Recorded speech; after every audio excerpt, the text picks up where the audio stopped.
कुछ बहुत अच्छे सवाल बनाएंगे। कल तो बहुत सारे जेईई मेन एडवांस के क्वेश्चंस किए थे, जैसे ये भी क्वेश्चन एडवांस में आया हुआ है। आपको क्वेश्चन थोड़ा गंभीरता से पढ़ना है। जो आपका सिलेबस मेन का है, जो सिलेबस आपका बोर्ड्स का है, वही एडवांस का सिलेबस है। सिर्फ क्वेश्चन की गंभीरता को समझिएगा तो वो बन जाएगा। वो जैसे इस क्वेश्चन में बोल रहा है कि ओमेगा एक complex cube root of unity है, ओमेगा 1 नहीं है, यानी कि वो इमेजिनरी जो रूट है वही है वो।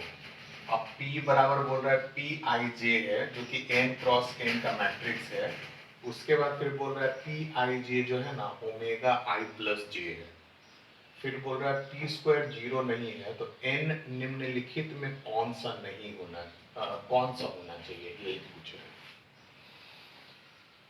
सबसे पहले देखते हैं, हम लोग 3 क्रॉस 3 लेकर के चलते हैं।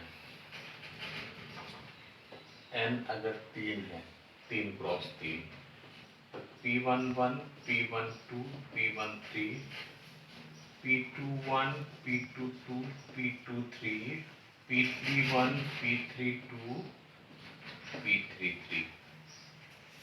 ओमेगा के हिसाब से बदलिए। Omega 1 plus 1, 1 plus 2, 1 plus 3, 2 plus 1, 2 plus 2, 2 plus 3, 3 plus 1, 3 plus 2, 3 plus 3। Omega square 1 omega 1 omega omega square omega omega square 1। T square करके देखिए, omega square 1 omega 1 omega omega square omega omega square 1 omega square 1 omega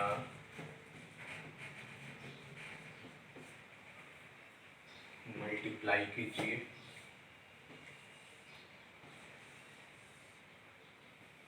omega 4 1 omega square omega square omega omega cube, direct गुना कर रहे हैं। Omega cube omega square omega omega square omega omega cube 1 omega square omega 4 omega omega cube omega square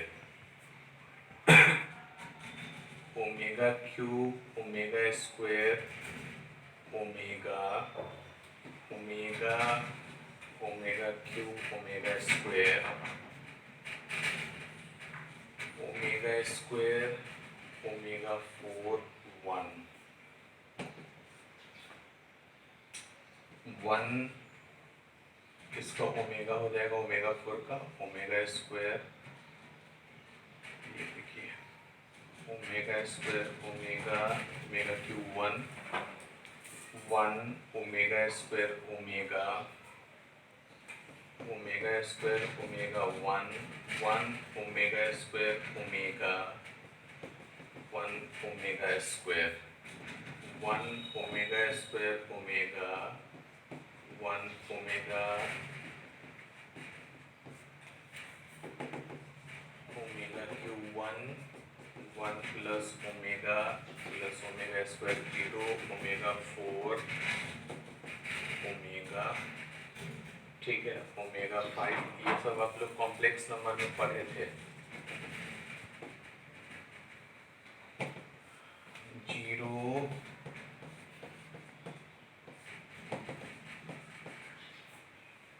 कब, but n is not equal to 3, ठीक है, as p square not equal to 0। n3 लेकर के चले तो p square 0 हो गया, जबकि क्वेश्चन में p square not equal to 0 दिया हुआ है। ठीक है, अगर n बराबर 2 लेकर के चलते हैं, 2 क्रॉस 2, तो हम देख रहे हैं 1 1 1 2 2 1 2 2 p के टर्म में है, ओमेगा 1 प्लस 2, ये यहां से कर रहे हैं पी आई जे जो है ना, ओमेगा आई प्लस जे है, उसी से वो भी किए, उसी से ये भी किए, ये हो जाएगा omega square 1 1 omega, P square करेंगे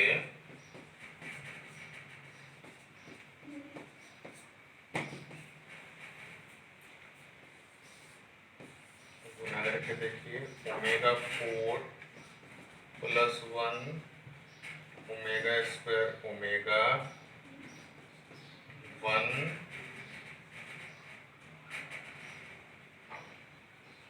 omega square omega 1 omega square, which is not equal to,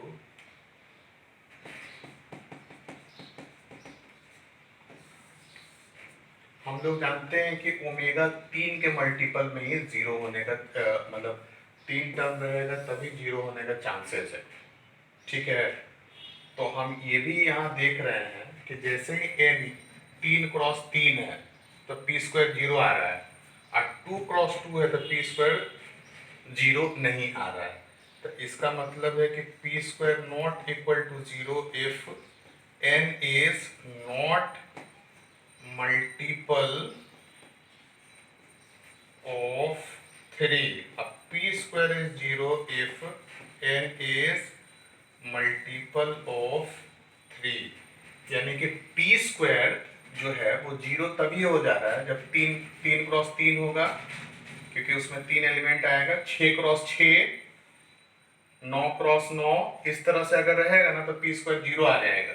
लेकिन उसके अलावा रहेगा, जैसे 2 क्रॉस 2 रहेगा तो 0 नहीं आएगा, जो कि अभी दिखा दिए हैं, 4 क्रॉस 4, 5 क्रॉस 5, इस सब पे 0 नहीं आएगा। वहां आपसे यही पूछ रहा है कि n क्या होना चाहिए जिसके लिए p square not equal to 0 हो। तो n का वैल्यू दिया हुआ है, यानी मैट्रिक्स दिया हुआ 57 क्रॉस 57, 56 क्रॉस 56, 55 क्रॉस 55, 58 क्रॉस 58। ठीक है, नॉट इक्वल टू 0, 0 तभी नहीं होगा जब वो 3 का मल्टीपल नहीं हो, और 0 होगा जब 3 का मल्टीपल हो।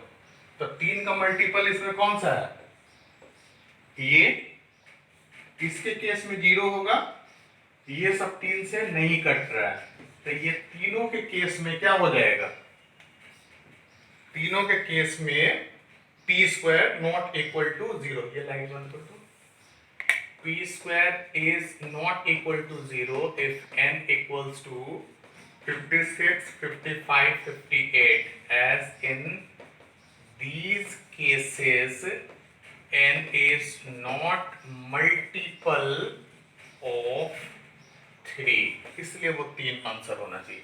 यहां फिर से बात समझिए, हम लोग के पास वो मैट्रिक्स दिया हुआ है, ये वाला चीज तो हम लोग पहला ही क्लास में मैट्रिक्स के पढ़े थे, कैसे कन्वर्ट करते हैं, ओमेगा के टर्म में कन्वर्ट कर दिए, 3 क्रॉस 3 लिए और p स्क्वायर किए तो हम लोग के पास 0 आ गया, यानी कि n बराबर 3 करते हैं तो p स्क्वायर 0, n बराबर 2 करते हैं ना तो p स्क्वायर 0 नहीं आता है।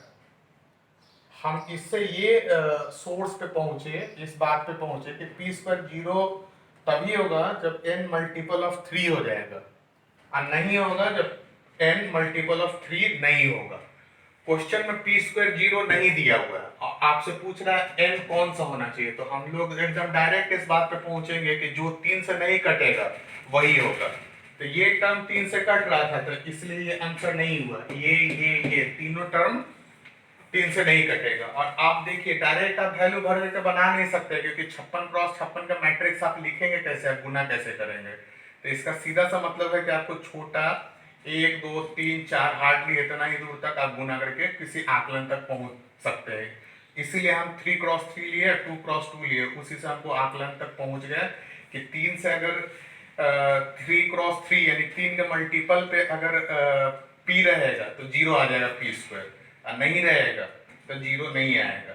तो हम देखें 55 56 58 तीनों 3 से नहीं कट रहा है, तो इसका मतलब है कि यही तीनों आंसर होना चाहिए कि p² नॉट इक्वल टू 0 हो जाएगा। अगर 57 रहता तो p² 0 हो जाता।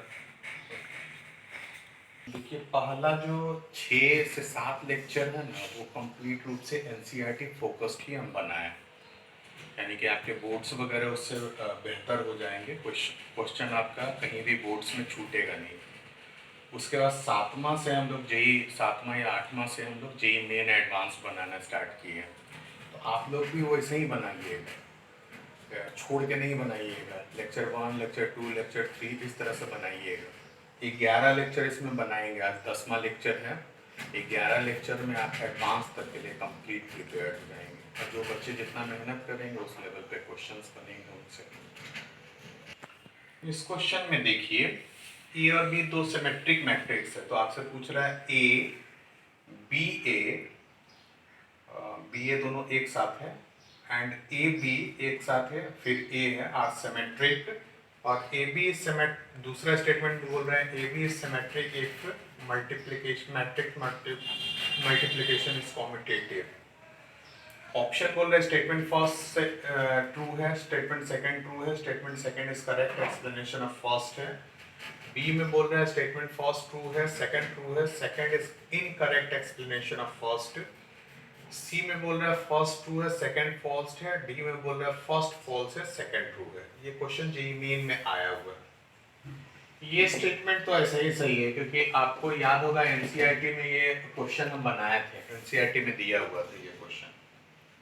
चूंकि फिर भी हम चेक करके दिखा देते हैं, A and B are symmetric, ऐसे क्वेश्चन एकदम जरूर से बनाइए, क्योंकि आपका थ्योरी पे पकड़ ऐसे ही क्वेश्चन बनाते हैं।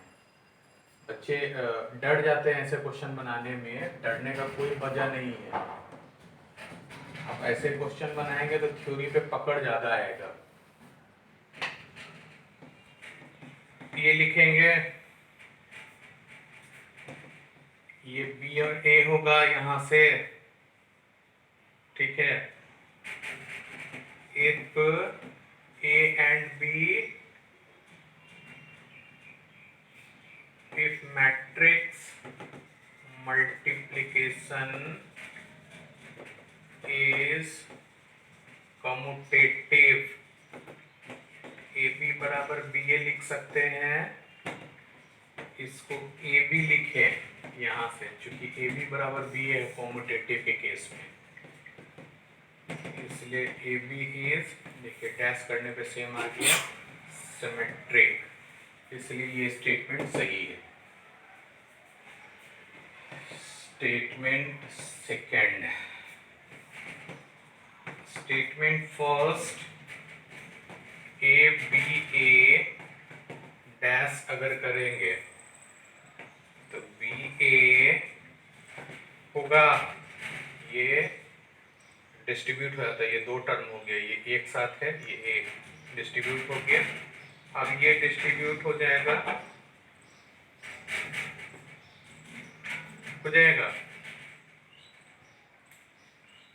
इसको हम लोग क्या लिख सकते हैं, ए डैश, ये ए बी ए, क्योंकि सिमेट्रिक है इसलिए ए डैश बराबर ए, बी डैश बराबर B.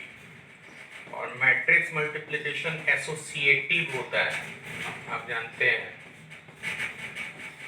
Matrix multiplication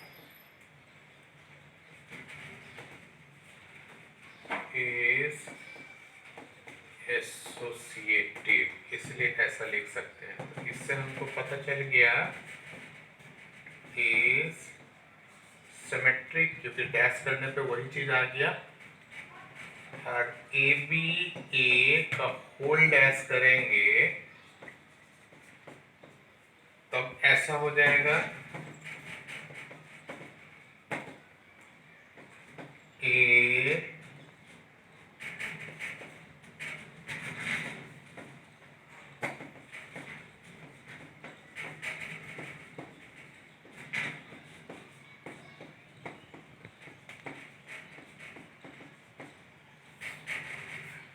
is symmetric. हम लोग यहाँ से एसोसिएटिव लगाए, इसको इसके साथ कर दिया क्योंकि मैट्रिक्स मल्टीप्लिकेशन एसोसिएटिव होता है। इसका डैश करने पे वही चीज आ गया है, इसलिए सिमेट्रिक। ये भी स्टेटमेंट सही है। अब इस स्टेटमेंट को बनाने में कहीं भी हम कॉम्यूटेटिव प्रॉपर्टी का यूज नहीं किए, डायरेक्ट ही बन गया है। तो इस ये हो या ना हो इस पे कोई फर्क नहीं पड़ रहा है, इसलिए ये स्टेटमेंट सही होना चाहिए। दोनों स्टेटमेंट सही है, लेकिन इसके कारण ये सही नहीं है। इसलिए ना कि हम इस प्रॉपर्टी का कहीं भी इसको प्रूफ करने में देखिए कहीं भी कॉम्यूटेटिव लगाए नहीं, डायरेक्ट ही हो गया, इसलिए स्टेटमेंट बी सही है। अब सबसे बड़ी चुनौती की बात क्या हो जाती है ना कि अगर ये दोनों स्टेटमेंट आंसर है, दोनों स्टेटमेंट सही है, तो आपके पास दो ऑप्शन क्रिएट हो जाता है। एक तो दूसरा ऑप्शन पहला का एक्सप्लेनेशन हो सकता है, नहीं भी हो सकता है। तो आपको ये देखना पड़ता है ना कि कहीं हम पहला बनाने में दूसरा का कहीं यूज किए हैं कि नहीं किए हैं। अगर यूज किए हैं तो ऑप्शन पहला हो जाएगा, क्योंकि ऐसा स्थिति में सेकंड जो है ना वो करेक्ट एक्सप्लेनेशन हो जाता है। लेकिन अगर यूज नहीं किए हैं तो ऑप्शन दूसरा हो जाएगा। ठीक है, इसमें हम कोई यूज नहीं किए इसलिए ऑप्शन दूसरा हो गया। ये भी क्वेश्चन जेईई मेन में है। बोल रहा है A2 × 2 का मैट्रिक्स है जिसमें सारा नन जीरो इंक्रीज है। ए स्क्वायर बराबर आइडेंटिटी बोल रहा है, जहाँ की आइडेंटिटी आई जो है 2 × 2 का आइडेंटिटी है। स्टेटमेंट फर्स्ट बोल रहा है ट्रेस ऑफ ए इज 0, और स्टेटमेंट सेकंड बोल रहा है determinant of A is 1। Option है statement first true, statement second true, statement second is correct explanation of first. B option है statement first true, statement second true, statement second is incorrect explanation of first. C option है statement first true, statement second is false, और D option है statement first is false, statement second is true. सबसे पहले तो हम लोग ए मान लेते हैं ए बी सी डी, यहाँ की ए बी सी डी जो है ना वो 0 नहीं है। ए स्क्वायर अगर हम डिस्कस करेंगे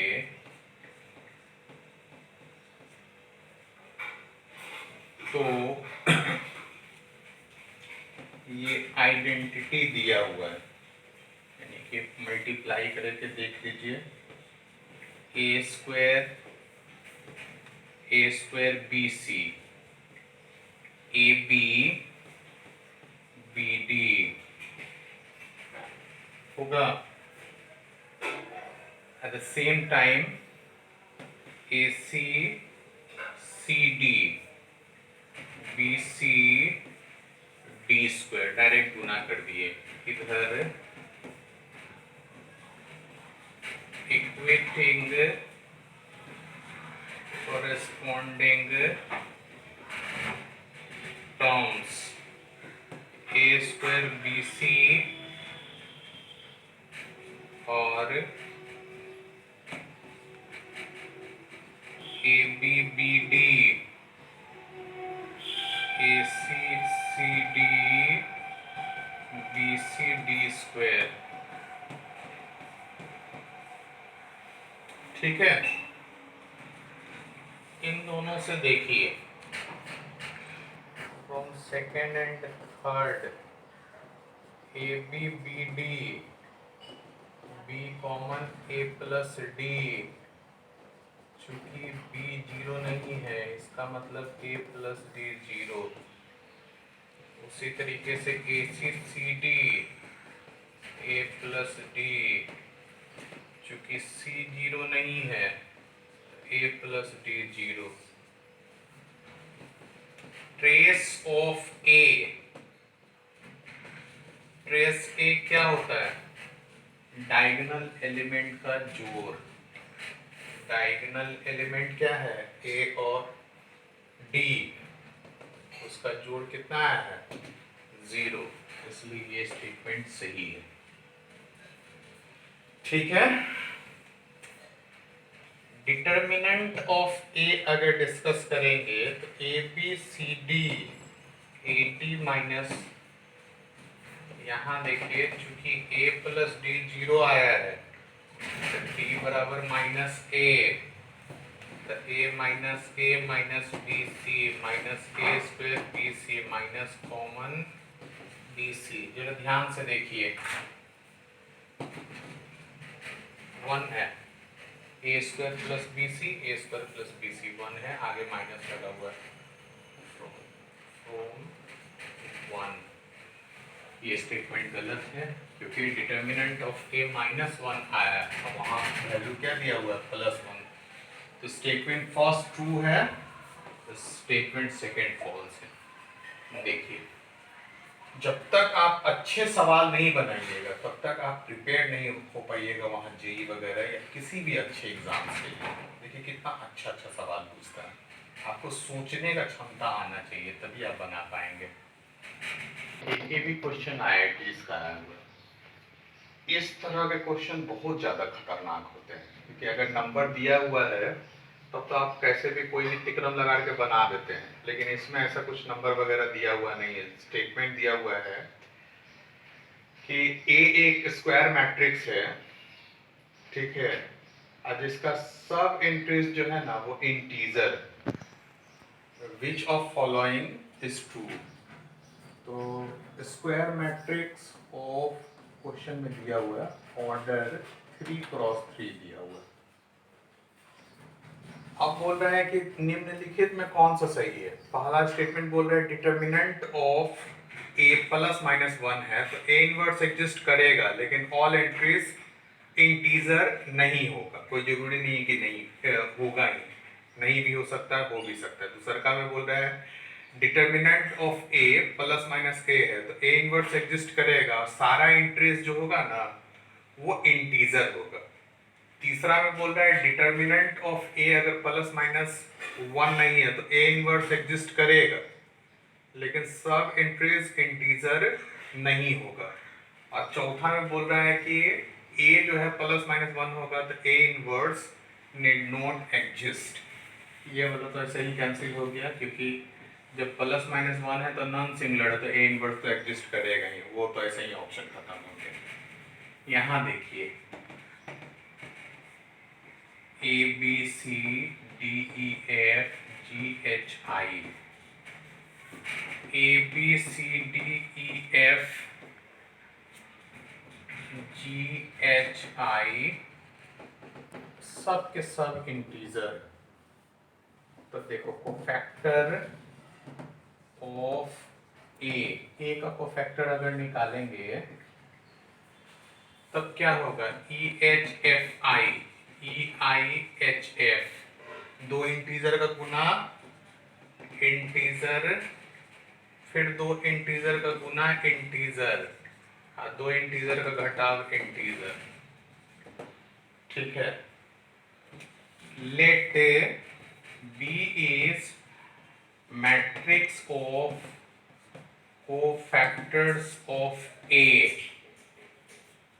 तो since all entries, entries A B C D को बोल रहे हैं, entries of A are integers, इसलिए all its cofactors also integers, जो कि यहाँ हम दिखा दिए आपको। इंटीजर है तो इनके कोफैक्टर भी इंटीजर्स ही निकले हैं। तो एडजॉइन मतलब कोफैक्टर इंटीजर है, इसका मतलब है कि all entries of B are integer, यानी बी के जितने भी एलिमेंट होंगे ना वो सब के सब इंटीजर होंगे क्योंकि सब के सब बी का एलिमेंट जो है ए का कोफैक्टर है। मतलब ए का जितना भी एलिमेंट है उसका कोफैक्टर है। कोफैक्टर हम निकाल करके देखे, चूंकि ए का सारा एलिमेंट इंटीजर है इसलिए उनका कोफैक्टर भी इंटीजर ही होगा। एडजॉइंट ऑफ ए बराबर बी का ट्रांसपोज, इसका मतलब इसका भी ऑल एंट्रीज इंटीजर ही होगा, ठीक है। और ए इनवर्स बराबर adjoint of A, determinant of A plus minus 1 है एडजॉइंट ए, यानी कि plus minus adjoint A. Adjoint A का सारा एलिमेंट इंटीजर है, तो हर एलिमेंट को प्लस माइनस से गुना करेंगे तो ऑल एंट्रीज क्या हो जाएगा, इंटीजर ही हो जाएगा। बात समझिए, ए एक मैट्रिक्स मान के चले 3 क्रॉस 3 का, उसका सारा एंट्रीज हम लोग लेकर के चले क्या, इंटीजर। तो हर एक का कोफैक्टर भी इंटीजर होगा हर एलिमेंट का, क्योंकि वहां बटा में कोई टर्म ही नहीं है कि अदरवाइज कोई टर्म आएगा, गुना होगा तो इंटीजर होगा, घटेगा तो इंटीजर होगा। तो जितना भी बी हम मान करके चल रहे हैं कि ए के सारा एंट्रीज का कोफैक्टर है, तो बी का जितना भी एलिमेंट होगा सब का सब क्या हो जाएगा, इंटीजर हो जाएगा। बी का ट्रांसपोज निकालेंगे वो भी इंटीजर हो जाएगा, क्योंकि बी का ट्रांसपोज ही एडजॉइंट है, यानी कि एडजॉइंट में जितने भी एलिमेंट होंगे सब के सब इंटीजर होंगे। A inverse adjoint of A divided by determinant of A होता है, determinant of A plus minus 1 दिया हुआ है, यानी कि प्लस माइनस 1 से एडजॉइंट का सारा एलिमेंट का गुना करेंगे, तो प्लस से गुना करेंगे तो 10 का 10 रह जाएगा सारा एंट्रीज, माइनस से गुना करेंगे तो सारा एंट्रीज का साइन चेंज हो जाएगा। इंटीजर को माइनस से गुना करते हैं तो इंटीजर ही होता है, इसका मतलब कि जो भी आएगा उसके सारे एंट्रीज इंटीजर ही हो जाएंगे। तो इस बात से हम श्योर हो गए कि ये ऑप्शन सही होना चाहिए, क्योंकि ये ऑप्शन गलत है और ये ऑप्शन कंफ्यूजिंग है, हो भी सकता है नहीं भी हो सकता है, लेकिन ये ऑप्शन श्योर है कि determinant of A plus minus 1 है तो ए इनवर्स तो एग्जिस्ट करेगा ही, क्योंकि वो नॉन सिंगुलर हो गया, और सारे के सारे एंट्रीज यानी जो फाइनल रिजल्ट आएगा वो सारा का सारा एंट्रीज इंटीजर ही होगा, ठीक है। इस तरह के क्वेश्चन बेहद चैलेंजिंग होते हैं, जो कि एग्जाम में आपको कंफ्यूज भी कर देते हैं और क्वेश्चन आपका अच्छा खासा समय भी ले लेता है, जबकि ये कॉमन सेंस पे आधारित है। आप जैसे ही उसको सोचिएगा ना, तो आपके पास इतना, ये तो हम एक्सप्लेन करने के लिए इतना लिख दिए, आप अपने मन में भी कैलकुलेट करके डायरेक्ट बना सकते हैं कि इंटीजर है तो वो तो इंटीजर का गुना होता है, घटाव हो जाता है, तो फाइनली इंटीजर ही होगा, तो सारे एलिमेंट इंटीजर आएंगे। ट्रांसपोज करेंगे तो सारे एलिमेंट इंटीजर ही होंगे, अब प्लस माइनस से डिवीजन करेंगे तो सारे एलिमेंट इंटीजर ही होंगे। तो ये कॉमन सेंस पे आधारित है, और ऐसे क्वेश्चन बेहद चैलेंजिंग हो जाते हैं एग्जाम में, क्योंकि आप कंफ्यूज कर जाते हैं कि शुरू कहाँ से करें, सोचे कैसे। नोट कीजिए, ये क्वेश्चन जेईई मेन में आया हुआ है। ए दिया हुआ 0 0 -1 0 -1 0 -1 0 0। अब ऐसा स्थिति में ए ऑप्शन दिया हुआ ए स्क्वायर बराबर I, A -1 I, A inverse does not exist, A zero matrix, ये दिया हुआ है। चूंकि ए दिया हुआ 0 0 -1,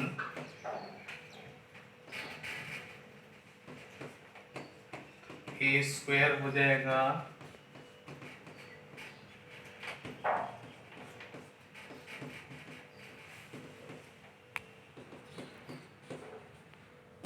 गुना कीजिए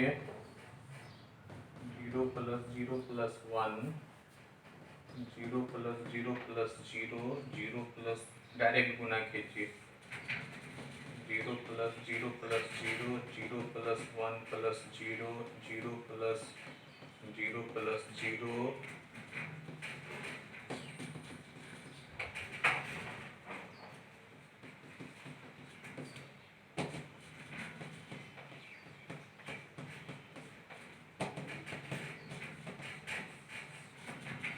ये तो डायरेक्ट आंसर आ गया। अच्छा, हम बाकी सब आंसर को भी एक्सप्लेन कर देते हैं। ये तो गलत डायरेक्ट ही है, ये भी गलत डायरेक्ट है, -1 कॉमन लेंगे तो ये 1 1 1 इसमें आएगा, ये तो हो नहीं सकता है। ए का डिटर्मिनेंट अगर कर रहे हैं 0 0 -1 0 -1 0 -1 0 -1,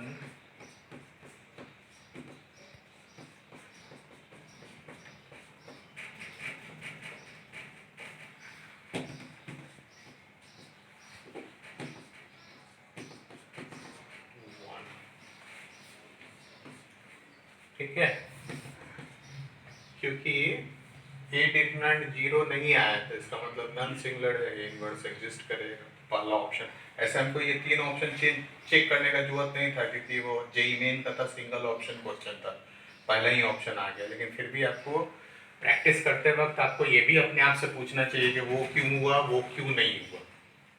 ठीक है, ये क्वेश्चन भी जेईई मेन में पूछा हुआ है, जहाँ की ए दिया हुआ 1 2 1 -1 1 1 -3 1, और 10 बी दिया हुआ 4 -5 1 2 0 -2 2 अल्फा 3। अब बी जो है ए का इनवर्स है, यानी कि बी इज इक्वल टू ए के इनवर्स दिया हुआ है। ए का जरा डिटर्मिनेंट निकालिए।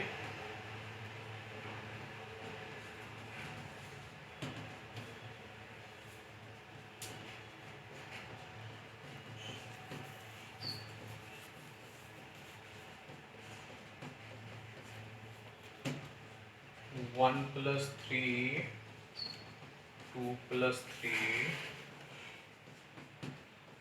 4 5 1 10।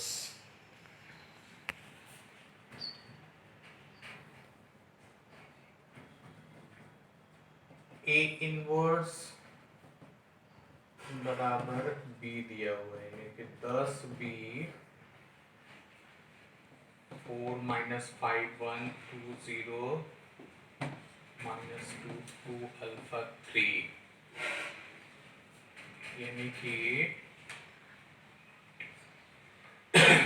बी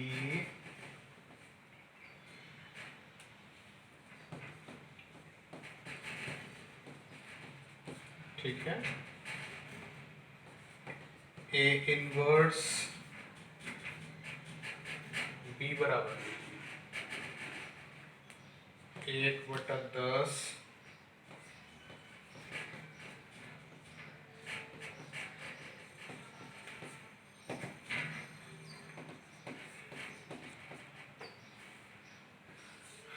ये है, इसका मतलब है 10, डिटर्मिनेंट ऑफ ए 10 है, निकला है डिटर्मिनेंट ऑफ ए 10। इसका मतलब एडजॉइंट ऑफ ए हो जाएगा 4 -5 1 2 0 -2 2 alpha 3। Matrix of cofactors of A क्या हो जाएगा, एडजॉइंट का transpose.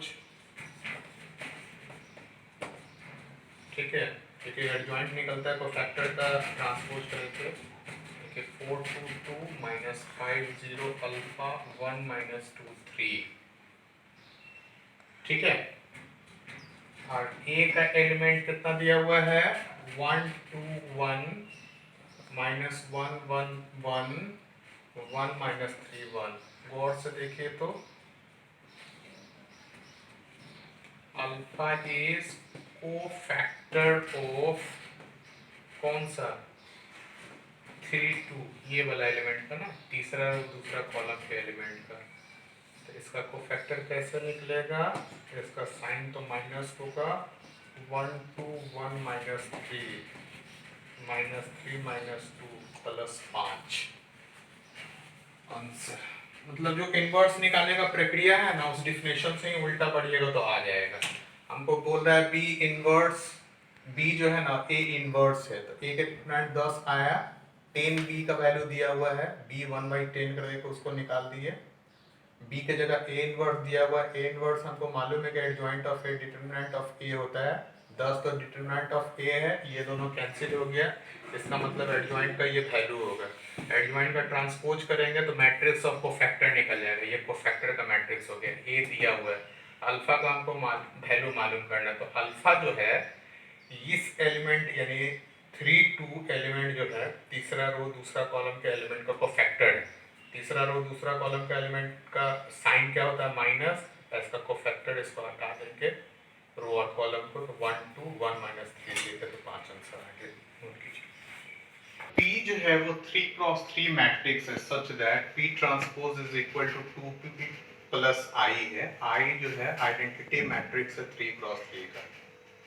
then there exists a column matrix x y z not equal to 0 0 0 such that ये ऑप्शन है px equals to 0 0 0, px equals to ax, px equal to 2x, और चौथा है px equal to minus x। चूंकि pt I दिया हुआ है, इसका डबल ट्रांसपोज कर दीजिए।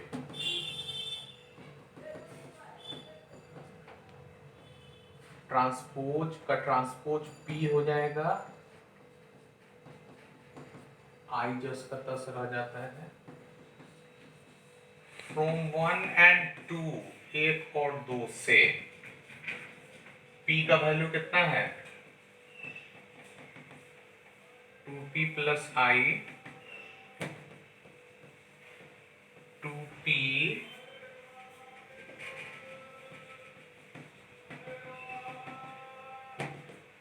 ठीक है, यानी 3p 3i, p plus i, ठीक है। अब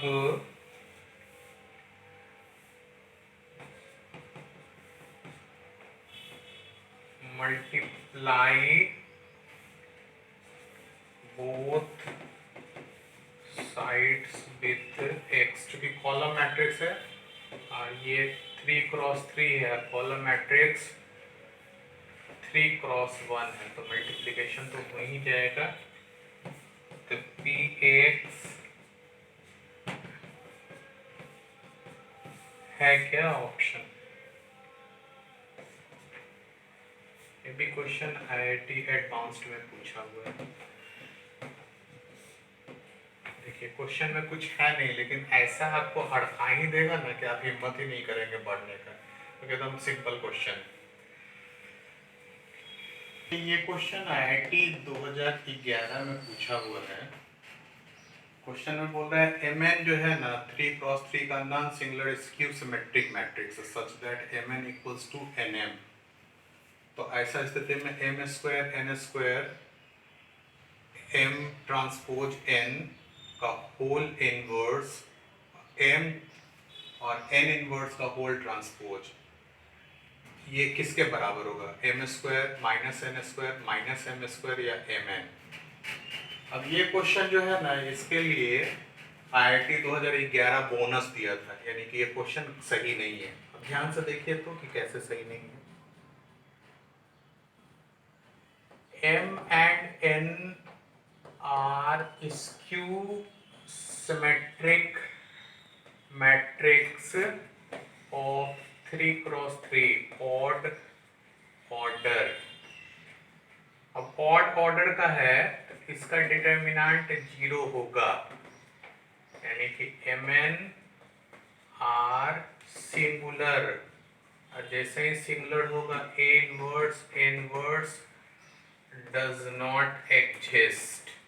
ये अपने ही बात में फंस गया, नॉन सिंगुलर लिखा हुआ है जो कि संभव नहीं है, इसलिए क्वेश्चन इज नॉट ऑथेंटिक। देखिए IIT जैसे एग्जाम में ऐसा हो जाता है, ठीक है, बोनस देना पड़ा। एग्जाम में जो बच्चे ट्राई किए होंगे और जो नहीं ट्राई किए होंगे, जो फंसे होंगे, उनका समय बर्बाद हो गया होगा। तो जब तक आप गंभीरता से क्वेश्चन को नहीं समझेंगे तब तक ये सब समस्याएं आप एग्जाम में फेस कर सकते हैं। हाँ, इसको हम दूसरे तरीके से बना सकते हैं कि अगर हम ये मान करके चलते हैं कि if m and n are of even order, यानी 2 क्रॉस 2 और 4 क्रॉस 4 इस तरह से हो, हम इसको बदल करके 2 क्रॉस 2 कर देते हैं। तो देखिए m square n square mt, हम इसलिए इसको बना देते हैं कि क्वेश्चन इस तरह का बहुत ज़्यादा जेईई मेन में पूछता है, आपका कॉन्सेप्ट भी क्लियर करेगा। सिंपल NCERT का क्वेश्चन, देखिए ये इनवर्स से बदलेगा रिवर्स रूल से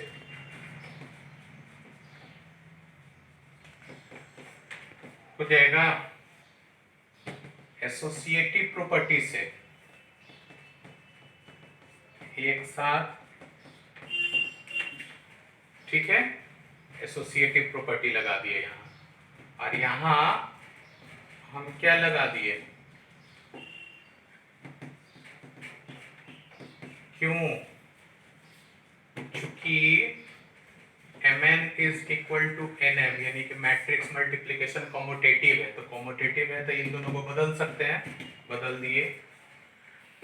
यहां से देखिए n स्क्वायर n, एक n उसका काट देगा, n और n इनवर्स i आएगा, i तो मल्टीप्लिकेशन में 1 होता है इसलिए खत्म हो जाता है, मैट्रिक्स मल्टीप्लिकेशन का वो 1 होता है, और एट द सेम टाइम ये भी खत्म हो जाएगा,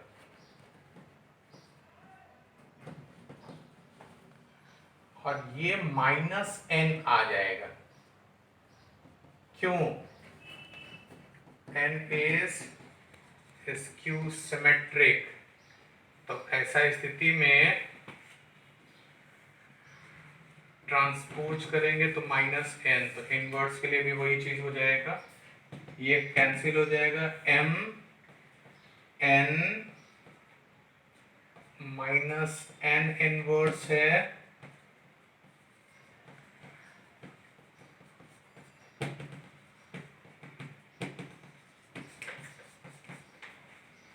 ये ऑप्शन होना चाहिए, लेकिन कब, जब वो 2x2 या 4x4 का रहता, 3x3 पे तो क्वेश्चन ही गलत है क्योंकि इनवर्स नहीं निकलेगा, ठीक है, ये आईआईटीज में आया हुआ था, इसमें बोनस मिला था 2011 में।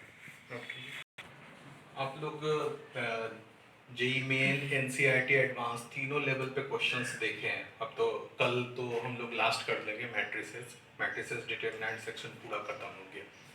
अब साफ तौर पे जो बोर्ड्स के क्वेश्चन थे, जेई के क्वेश्चन में साफ तौर पे अंतर देख रहे होंगे।